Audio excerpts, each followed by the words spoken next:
Hello बच्चों, स्वागत है आप सभी का हमारे यूट्यूब चैनल पर। तो आइए बच्चों, आज हम जानते हैं मानव जनन तंत्र में नर जनन तंत्र किसे कहते हैं। देखिए बच्चों, इसमें बात आती है कि नर जनन तंत्र में क्या क्या चीज उपस्थित होती है। इसका प्राथमिक अंग कौन सा होता है, जैसे हमारा वृषण होता है। वृषण में किस प्रकार पाए जाते हैं और वृषण से सीमन किस प्रकार उत्पन्न होता है। युग्मक का निर्माण कहाँ होता है, शुक्राणु का निर्माण कहाँ होता है, और यह सीमन कब कहलाता है तथा वीर्य कब कहलाता है। आइए आज हम इसके बारे में जानते हैं धीरे धीरे। वीडियो को पूरा देखना दोस्तों। अगर आप इसको स्किप कर देते हो या छोड़ के चला जाते हैं तो आप इसमें कुछ भूल सकते हैं, यानी कि आप इसमें से कुछ जानकारियों को ग्रहण नहीं कर पाएंगे। देखिए बच्चों, सबसे पहली बात आती है कि नर जनन तंत्र किसे कहते हैं। तो देखिए बच्चों, कि नर जनन तंत्र यानी कि मानव में यानी कि पुरुष में होने वाले जनन तंत्र, जो इसके जनन अंग होते हैं, उसको क्या बोलते हैं, नर जनन का। ठीक है ना। तो देखिए, इसका प्राथमिक अंग होता है, नर जनन तंत्र का प्राथमिक अंग। प्राथमिक अंग क्या होता है, देखिए बच्चों, इसका प्राथमिक अंग होता है वृषण। क्या होता है, वृषण। और आज हम इसके बारे में जानेंगे कि वृषण क्या होता है, इसमें शुक्राणु का निर्माण कहाँ होता है, यानी कि युग्मक का निर्माण कहाँ पर होता है, और यह किस प्रकार का होता है, इसका आकार कितना होता है, यह किस रंग का होता है। अब देखिए बच्चों, कि मानव में जो पुरुष होता है, जो पुरुष का नरजनन तंत्र है, ये श्रोणि क्षेत्र में स्थित होता है। कहाँ पर स्थित होता है, श्रोणि क्षेत्र में स्थित होता है। अब आइए हम बच्चों, हम जानते हैं कि वृषण क्या होता है। देखिए बच्चों, सबसे पहले हम इसकी एक डायग्राम बनाते हैं, जिस प्रकार देखिए वृषण का।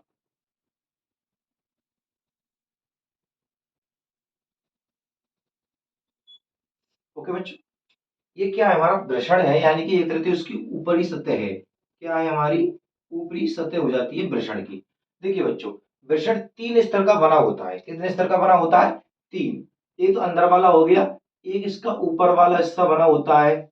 ओके बच्चों, और एक और हिस्सा बना होता है इसका सबसे ऊपरी।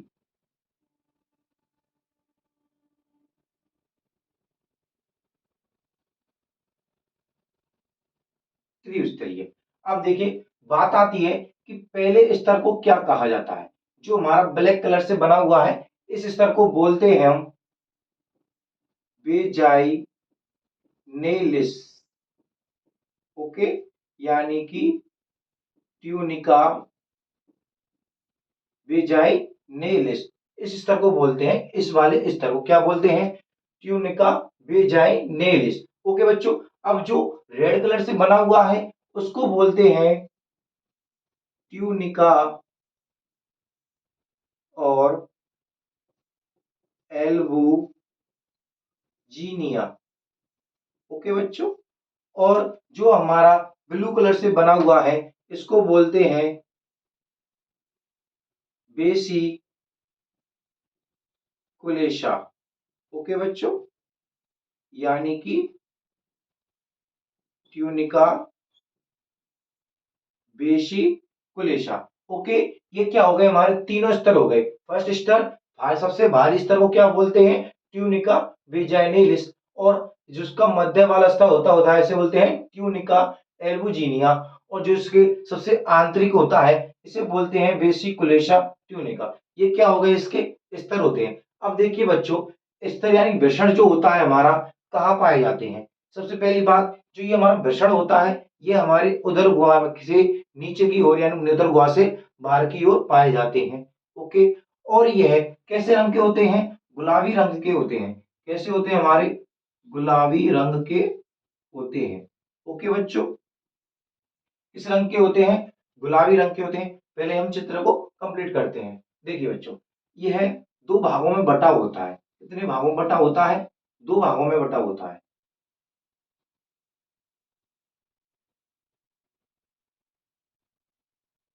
ये हमने बांट दिए दो भागों में। ओके, अब क्या होता है कि इसके अंदर क्या पाई जाती हैं, जालियां पाई जाती हैं। क्या पाई जाती हैं, जालियां यानी पालियां पाई जाती हैं। क्या पाई जाती हैं, पालियां। तो देखिए दोस्तों, हम सबसे पहले पहले पाली बनाते हैं एक। ओके, एक।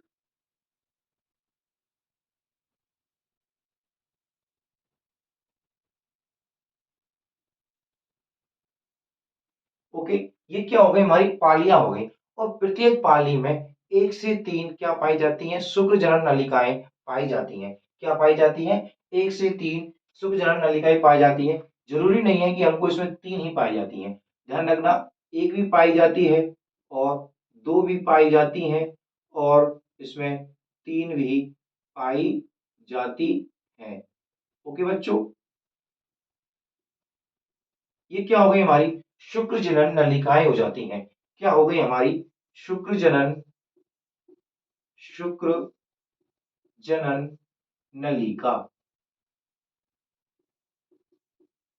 ओके बच्चों, अब देखिए बच्चों, ये क्या हो गई, हमारी शुक्र जनन नलिका हो गई। तो इनके मध्य में क्या पाई जाता है, एक अंतराली कोशिकाएं पाई जाती हैं। क्या पाई जाती हैं, इनमें जो बगल में जो गैप होता है, इनमें क्या पाई जाती है, हमारी अंतराली क्षेत्र होता है। ये हमारा क्या होता है, हमारा अंतराली क्षेत्र है। और इस क्षेत्र में पाई जाती है हमारी अंतराली कोशिकाएं, अंतराली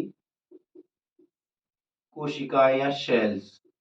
ओके बच्चों, क्या पाई जाती हैं, अंतराली सेल्स या कोशिकाएं पाई जाती हैं। कहां पर पाई जाती हैं, जो ये पालियों के अंदर जो शुक्र जनन नलिकाएं होती हैं, उनके बगल में जो गैप होता है, जो स्थान होता है, इनमें क्या पाई जाती हैं, अंतराली कोशिकाएं पाई जाती हैं, जिनको क्या कहते हैं, लीडिंग सेल्स भी कहते हैं। क्या कहते हैं इनको, लीडिंग सेल्स भी कहते हैं। अब देखिए बच्चों, प्रत्येक पालियां यानी प्रत्येक शुक्र जनन नलिकाएं क्या होती हैं, आगे निकलती हैं।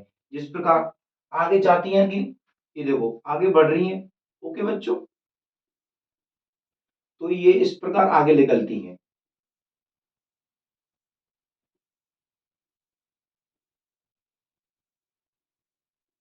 ओके, ये क्या बनाती हैं, एक जाल सा बना लिया है, जिस प्रकार यहाँ पे ये सब निकलती हैं और आगे जाके मिल जाती हैं। ओके बच्चों, क्या हो रही है, यहाँ पे आके ये मिलती हैं तो एक नलिका बनाती है, इसको तो बोलते हैं शुक्र वाहिनी नलिका। ओके बच्चों, और इसको बोलते हैं वृषक विसर्ग जालिका। ओके बच्चों, इंग्लिश में बोलते हैं इसे रेटी टेस्टी। ओके बच्चों, आगे ना, इसको ये वाली कौन सी स्थान हो जाती है, जो हमारी ये ऊपर का हिस्सा बन रहा है, ये तो हो जाता है हमारा क्या, शुक्रवाहिनी नलिका हो जाती है। और जो इस प्रकार जो ये निकली हुई है, ये जो निकली हुई है, ये क्या है, हमारी वृषक जालिकाएं होती हैं। ओके बच्चों, अब देखिए बच्चों, इसमें क्या करते हैं कि अब हमने इतना तो बना लिया, परंतु इसमें क्या हो गया कि युग्मक का निर्माण नहीं हो रहा है। तो युग्मक का निर्माण किस प्रकार होता है, उसको हम कैसे जानते हैं, देखिए, हमने इसमें पाइलें दिख रही हैं, ये कितनी होती है हमारी वृषण में, 200 से 250 होती हैं। कितनी होती हैं, 200 से 250 पालियां होती हैं। कौन सी, जो ये है हमारी, कितनी होती है, 200 से 250। ओके बच्चों, तो ये इसमें से एक पाली बाहर निकालता हूं मैं, जैसे इस पाली को मैंने बाहर ले लिया। ओके बच्चों, ये पाली मैंने बाहर निकाल ली। अब इसमें क्या है, हमारी वही शुक्र जनन नलिकाएं हैं और इसमें गैप भरा हुआ है, यानी कि अंतराली कोशिकाएं। अगर मैं इसको काट दूं, यानी कि चाकू लेके ब्लेड से क्या करता हूं, मैं इनको काट देता हूं, ठीक है, परंतु ये संभव नहीं है चाकू ब्लेड से, क्योंकि इनको विभिन्न प्रकार की सूक्ष्मदर्शी जो यंत्र होते हैं, अभियांत्रिकी होते हैं, उनसे इनको काटा जाता है। तो इनको मैं काट देता हूं, तो इसका आकार इस प्रकार बनेगा, देखो बच्चों, गोल हो गई। ओके ना, ये क्या हो गई, गोल। अब देखिए, इसमें क्या होता है, ये इस प्रकार और इस प्रकार।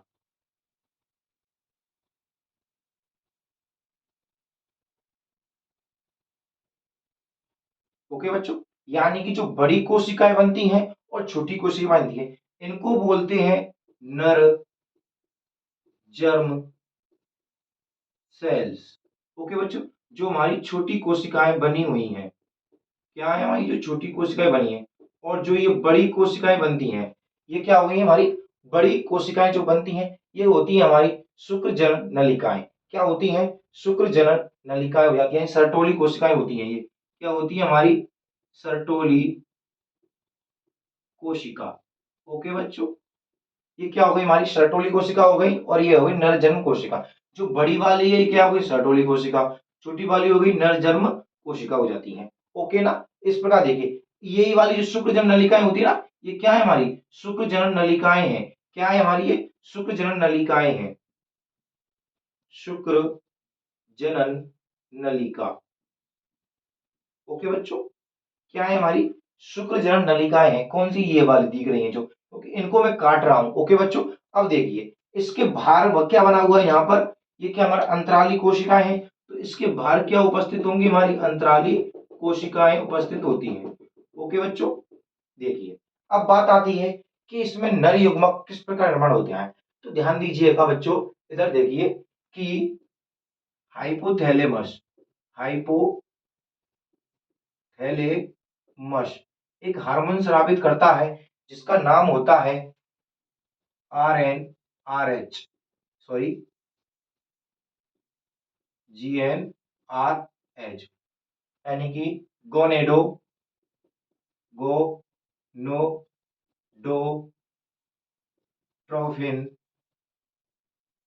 ट्रोफिन रिलीजिंग हार्मोन।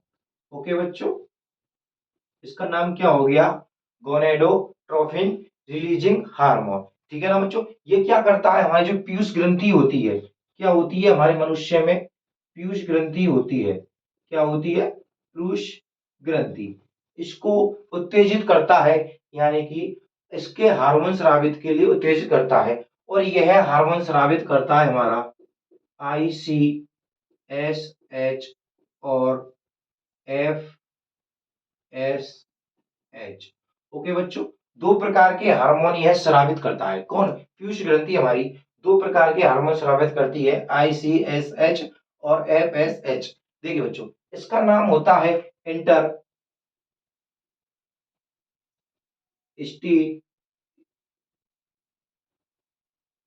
स्टीटियल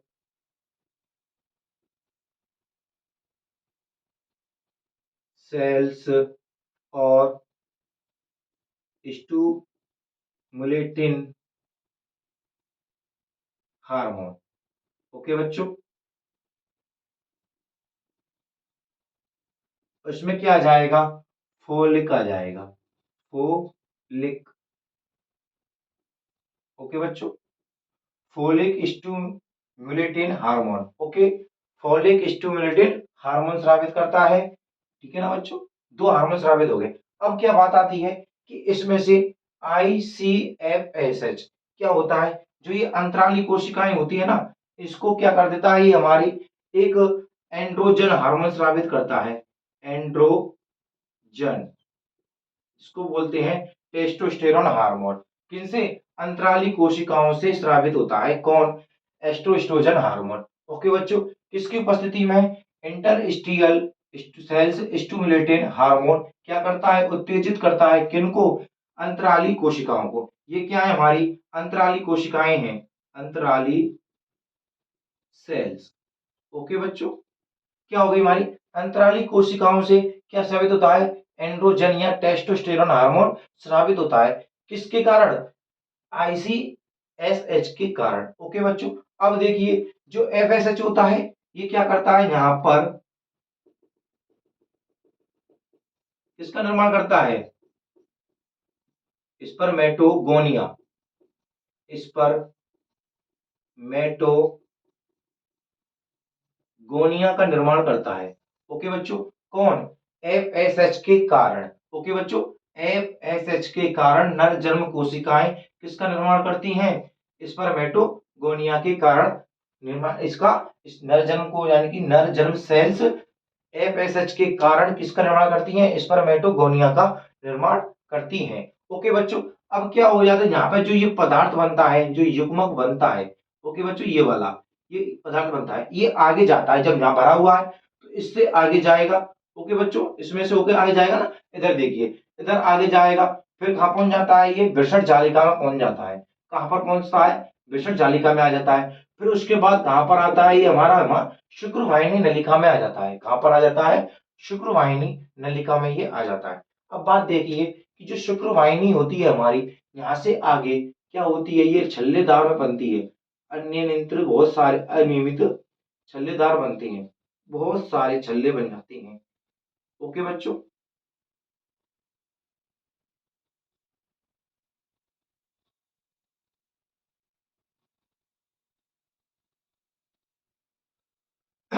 ये जो छल्ले बने हैं यानी कि अनियंत्रित यानी कि बिल्कुल गच्छेदार बिल्कुल घने छन्ने वाले छल्ले बनते हैं, इसको बोलते हैं एपीडीडी एपिडिडाइमिस।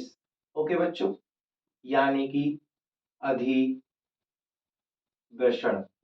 ओके बच्चों, आगे ना समझ में बात कि अब देखिए बच्चों, एक बार मैं इसको शुरू से समझा देता हूँ किस प्रकार से कि जब मानव का जो नर तंत्र होता है यानी कि नर जनन तंत्र जो पुरुष का होता है उसका प्रथम यानी कि प्राथमिक अंग होता है वृषण। ओके बच्चों, और वृषण मानव के शरीर में वृषण मानव के शरीर में किसके हल्के गुलाबी रंग के होते हैं और दो होते हैं। कितने होते हैं? दो, जो जन्म से पहले उदर गुहा में स्थित होते हैं। कब? कि जन्म से पहले तो ये उदर गुहा में स्थित होते हैं और इनको जन्म से पूर्व ध्यान देना, इंपॉर्टेंट बात देखना बच्चों कि जन्म से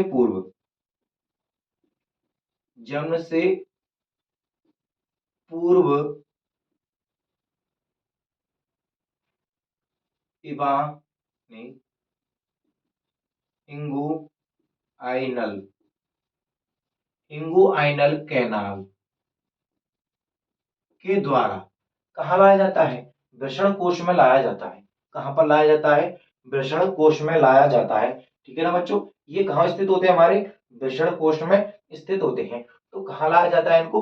वृषण कोश में लाया जाता है। अगर ये जन्म से पूर्व वृषण कोश में नहीं आते हैं तो इनको कृत्रिम संयम के द्वारा यानी कि चिकित्सा पद्धति के द्वारा लाया जाता है। इसको बोलते हैं क्रिप्टो आर्डिडीजियम। ओके बच्चों, इस यानी कि चिकित्सा पद्धति के द्वारा लाए जाते हैं उसको बोलते हैं हम क्रिप्टो आर्किडिज्म। ओके बच्चों, जब ये नहीं आते हैं किसके द्वारा?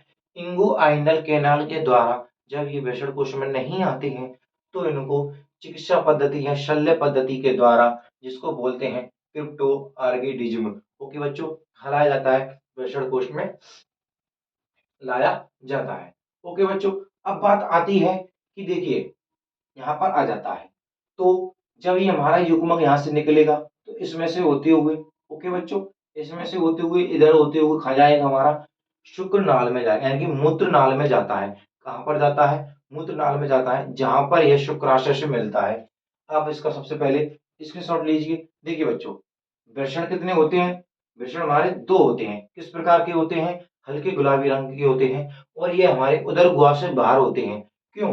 क्योंकि जो हमारे युग्मक निर्माण होते हैं, जो हमारे इसमें युग्मकों का निर्माण होता है उनको 2 सेंटीग्रेड यानी कि हमारे शरीर का तापमान होता है 37 डिग्री टेम्परेचर। ओके ना, तो इसको 2 डिग्री या 2.5 डिग्री सेंटीग्रेड कम तापमान की आवश्यकता होती है यानी कि 35 डिग्री सेंटीग्रेड तापमान की आवश्यकता होती है शुक्मक यानी शुक्राणु के बनने के लिए या युग्मकों के बनने के लिए। इसलिए क्या होते हैं, ये हमारे शरीर से बाहर स्थित होती हैं वृषण कोश में। ओके बच्चों, जहां से शुक्र वाहिनियां इसको कहां पर ला जाती है? मूत्रनाल में, और मूत्रनाल के पास ये किससे संलयित हो जाती है?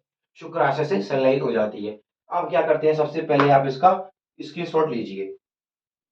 सबसे पहले आप इसका स्क्रीनशॉट ले लीजिए ताकि मैं आपको और अच्छी से डायग्राम बना के बता सकता हूँ। देखिए बच्चों, इधर से मैं इसको मिटा देता हूँ आपके लिए तो आपको समझना भी और आसानी होगी। देखिए,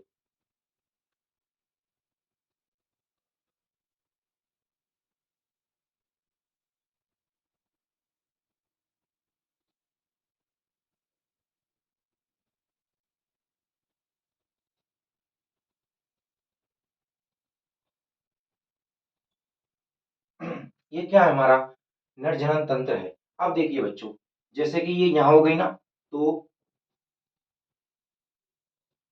ये क्या हो गए हमारे टेस्टिस यानी कि वृषण हो गए। ओके बच्चों,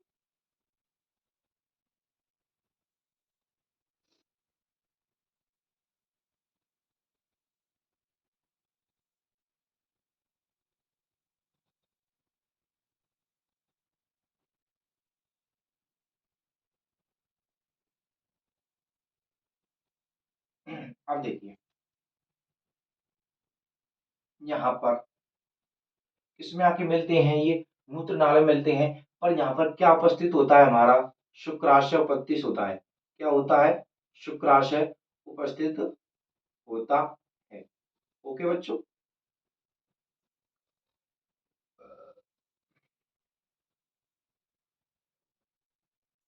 किसमें मिलते हैं ये, शुक्राशय में मिल जाते हैं। ओके बच्चों, ये क्या है हमारा, शुक्राशय है। ओके, ये क्या होगा, शुक्राशय। यानी कि मानव शरीर में कितने शुक्राशय पाए जाते हैं, दो शुक्राशय पाए जाते हैं, एक इधर एक इधर। ओके बच्चों, और इसमें क्या पाया जाता है, सबसे अधिक फ्रक्टोज पाई जाती है। क्या पाई जाती है, फ्रक्टोज पाई जाती है। ओके बच्चों, जो क्या करती है, जो हमारा जो युग्मक बनकर आता है यहाँ से, क्या आता है, ये तो हमारी हो गई शुक्रवाहिनी। क्या हो गई, शुक्रवाहिनी, यानी कि शुक्राणुओं का वहन करने वाली। ओके, जो युग्मक आता है उसको पोषण की आवश्यकता होती है। किसकी आवश्यकता होती है, पोषण की, ऊर्जा की आवश्यकता होती है।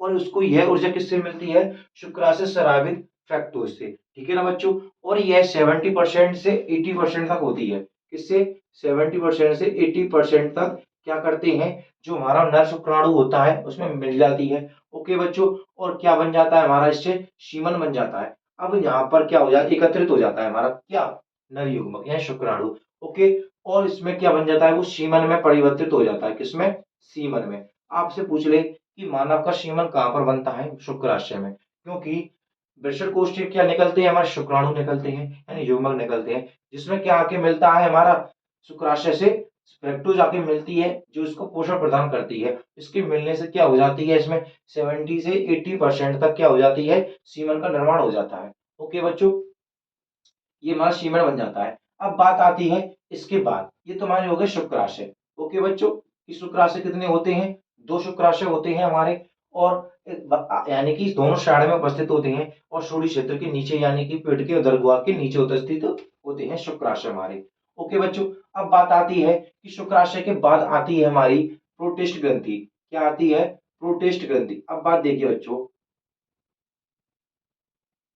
ये हमारा पेन है, यानी कि स्केल है। अगर मैं इसको यूं पकड़ लूं, चारों तरफ से गिर रहा है ना, अगर मैं इसको काट देता हूं, तो ऊपर से हट जाता है और अगल बगल से दिखाई देगा। यानी कि बिल्कुल देखिए बच्चों, इसके ऊपर क्या होती है, ये होती है चारों तरफ लपेटी होती है, परंतु इसको काटने पर क्या होता है, ये सामने से हट जाती है और साइड में दो दिखाई देती है, परंतु होती कितनी है, ये एक होती है। ओके बच्चों, रेड पेन से मैं दिखा देता हूं, ये देखिए, ये क्या हो गई हमारी, प्रोटेस्ट ग्रंथि हो गई, प्रोटेस्ट ग्रंथि। ओके बच्चों, और ये कितनी होती है, एक होती है।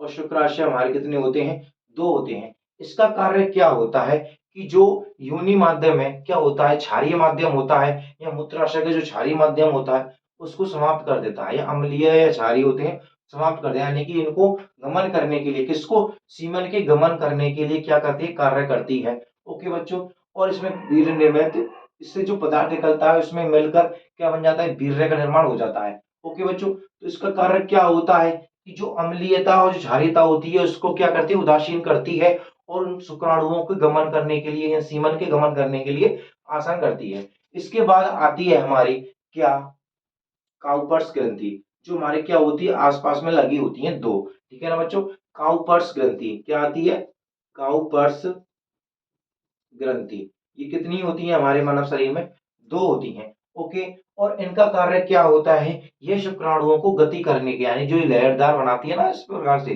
तो क्या करती हैं, ये शुक्राणुओं को गति करने में सहायता प्रदान करती हैं।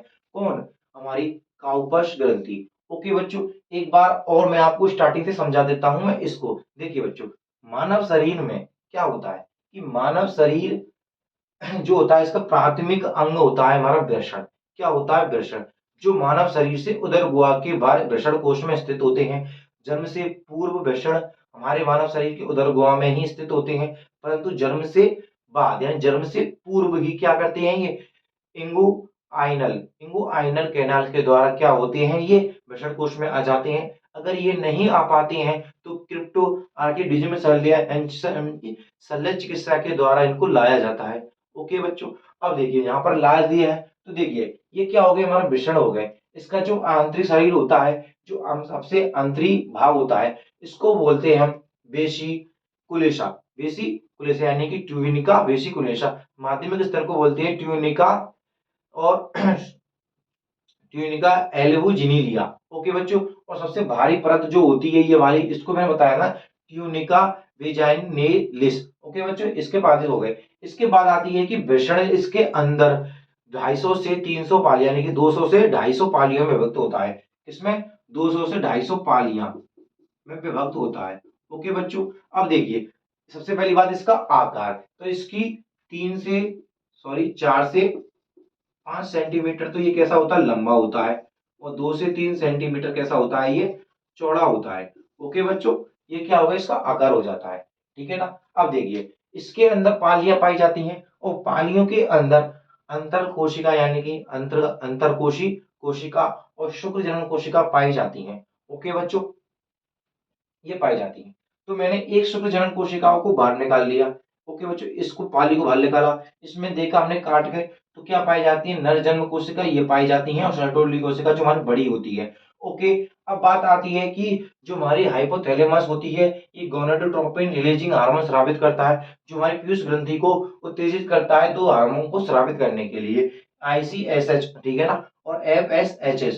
ओके, इसको बोलते हैं इंटरस्टिट्यूअल सेल्स स्टिमुलेटिंग हार्मोन, और इसको बोलते हैं फॉलिक स्टिमुलेटिंग हार्मोन। ओके बच्चों, तो देखिए ये क्या करता है, जो अंतराल कोशिका होती है इसको एंड्रोजन हार्मोन स्रावित करने के लिए कार्य करता है। और आपको पता है कि टेस्टोस्टेरोन क्या करता है, हमारा द्वितीय गौण लैंगिक लक्षणों का उत्प्रेरित करता है, यानी जो लक्षणों को प्रदर्शित करता है, जैसे हमारी लड़कों में आवाज का भारी होना, शरीर पर बालों का आना, दाढ़ी मूंछ आना, और हमारे विभिन्न प्रकार के गुप्त स्थानों पर क्या होते हैं, जनन अंग आते हैं, उन पर विकास करना। ओके बच्चों, ये अवस्था किस पर होती है, हमारी यौवनावस्था के समय होती है। ओके, अब बात आती है कि नर जन्म कोशिकाओं से स्पर्मेटोगोनिकाओं का निर्माण होता है, किसके कारण, FSH के कारण होता है। ओके बच्चों, अब देखिए इस स्थान पर क्या होता है, युग्मक का निर्माण हो जाता है, और शुक्र जनन नलिकाओं से बाहर निकलकर यह वृषण जालिका में पहुंचता है। यहाँ पर वृषण जालिका से ऊपर जाता है तो शुक्र वाहिनी में पहुंचता है, और शुक्र वाहिनी यानी कि एपिडिडिमिस अधिवृषण से होता हुआ, देखिए यहाँ से होता हुआ और इस प्रकार से होता हुआ शुक्र वाहिनी हो गई, और कहाँ पहुंच जाता है, मूत्राशय यानी मूत्र नाल में पहुंच जाता है। ओके बच्चों, जहां पर यह शुक्राशय से क्या होता है, एकत्रित शुक्राशय में एकत्रित होता है, और शुक्राशय में क्या उपस्थित होती है, फ्रक्टोज उपस्थित होती है। और शुक्राशय कितने प्रकार के होते हैं, कितने उपस्थित होते हैं, दो हमारे शुक्राशय उपस्थित होते हैं, जो हमारे 70 से 80% तक सीमन का निर्माण करते हैं। इसके बाद आती है देखिए प्रोटेस्ट ग्रंथि। प्रोटेस्ट ग्रंथि क्या करती है, हमारे शरीर के जो क्षारीय और अम्लता भाग को क्या करती है, उदासीन कर देती है, और हमारे इसको गमन करने के लिए क्या करती है, एक सहायता प्रदान करती है। तो यानी कि किस प्रकार सहायता प्रदान करती है, इसको मरने नहीं देती है। ओके बच्चों, इसमें प्रोटेस्ट मिलती है, यानी कि ये क्या करता है, फैक्टोज इसको भोजन प्रदान करता है और पोषण प्रगति करने के लिए करता है। इसके बाद आती है हमारी कौन सी, काउपर्स ग्रंथि, इसको वुल्वोथ्रोपिन ग्रंथि भी बोलते हैं, वुल्वोथ्रोपिन ग्रंथि भी बोलते हैं। ये क्या कार्य करती है कि यह मनुष्य यानी कि हमारे सीमन को क्या करती है, गति करने के लिए उत्तेजित करती है, यहाँ गति कार्य करती है। इसके बाद आता है हमारा शिश्न, ठीक है ना बच्चों, बाह्य जनन अंग है हमारा शिश्न। ठीक है, यह एक पेशीय ऊतक का बना होता है, किसका बना होता है, पेशीय ऊतकों का बना होता है। यह उत्तापनशील बना होता है, यानी कि इरेक्शन हो जाता है, यानी कि खड़ा होना, वो खड़ा हो जाता है। ठीक है ना, तथा यह मादा जनन अंग में यानी कि योनि मार्ग में क्या करता है, शुक्राणुओं का सेचन करता है, यानी कि उनको स्रावित कर देता है। ये क्या हो जाता है, हमारा नर जनन तंत्र कंप्लीट हो जाता है। अगर आप इसकी स्क्रीनशॉट ले सकते हो आप, और इसके नोट्स चाहिए तो आप हमारे चैनल को सब्सक्राइब कीजिए, और हमारे टेलीग्राम चैनल को भी सब्सक्राइब कीजिए, जिसकी लिंक हमारे वीडियो के लिंक में डिस्क्रिप्शन में मिल जाएगी। अगर वीडियो बच्चों आपको अच्छी लगे तो प्लीज हमारे चैनल को सब्सक्राइब करें और लाइक एंड शेयर कीजिए। धन्यवाद।